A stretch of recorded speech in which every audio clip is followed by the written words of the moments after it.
In this video, we will take a look at advanced security policies.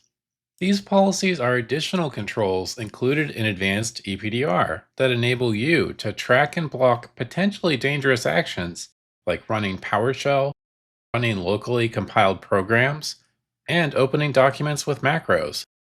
We will take a look at best practices for using these policies and what they look like. We can find the advanced security policies in the WatchGuard Cloud endpoint settings under the Workstations and Servers category. I will create a new profile and then expand Advanced Protections and scroll down. The advanced security policies are disabled by default. It is up to you to decide how to use these controls in your environment. Once I enable the slider, you can see all the policies here, and the only one that turns on initially is to audit locally compiled programs. It is important to understand that all of these policies are actions that legitimate users and programs may need to take in your environment, but they are also sensitive actions that malicious actors could potentially use to compromise a system. In general, I recommend starting by auditing any of the policies that you are interested in using. Once you have a solid understanding of which users or computers may or may not be taking these actions in your environment, then you can consider blocking some of them on endpoints that do not normally need to do these things. I might choose to block users from running PowerShell when they are not expected to use PowerShell in their job. I might also choose to block locally compiled programs and documents with macros if users do not normally handle these kind of things on a regular basis.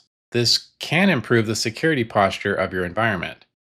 Obfuscated commands, unknown scripts, and registry modifications may sound like a good thing to block, but many programs will cause these to be triggered through legitimate actions, so be very careful with blocking them.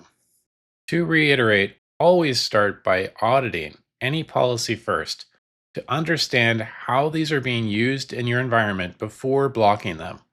Be careful and selective about what you choose to block and where, because blocking these policies can cause programs to not work correctly or prevent users from doing their job. You will also find some options for blocking the execution of programs here as well. These settings are very similar to the settings you can find under the program blocking category on the left. The difference is program blocking is intended to stop the execution of programs that are safe but unwanted, while the settings here are intended to be a place for you to block malicious programs that you suspect may be in your environment.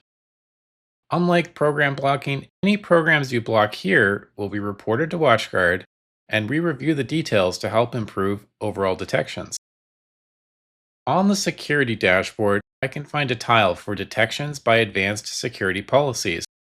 It looks like there has been some activity detected, so I'll click the tile to find more details.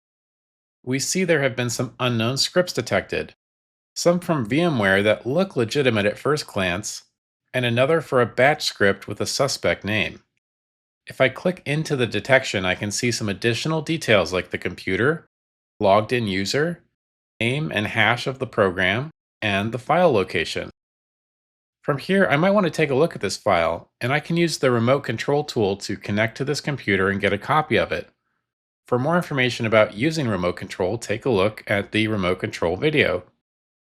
I could also jump into the investigation tool to learn more about what was happening on the computer around this time, and may get some more information about what the script was trying to do. Check out the investigation video for more about that. To give you an idea of what this looks like for the user, I have blocked PowerShell run by the user, and when I try to open PowerShell, you can see that it just closes immediately without any other alerts on the screen. This is what the detection looks like in WatchGuard Cloud. In this video, we learned that advanced security policies enable you to track and even block several activities that are potentially dangerous in your environment. Always start by auditing policies before blocking so you can see what is coming up in your environment and understand how blocking will affect your users. You can also use advanced security policies to block execution of dangerous programs, which will be reported back to WatchGuard.